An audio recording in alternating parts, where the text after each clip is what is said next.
galerinha do YouTube, hoje nós estaremos aqui para cantar Café Concreto. Primeira conclusão, Café Concreto é bom? Responda. Yes. Nunca tomou Café Concreto. É bom. Então galera, opa porra. Antes disso, eu estarei colocando aqui Então vamos começar. Depois do sonho bom, a gente levanta. Depois do sonho bom, a gente levanta, toma aquele tombo e quebra os dentinhos.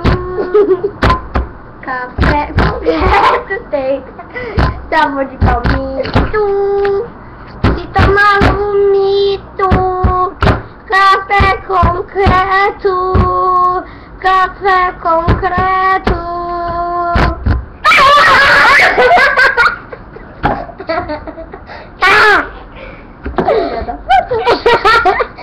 Então, like, se inscreva e não se esqueça de compartilhar. Galera, calma, eu tenho notícias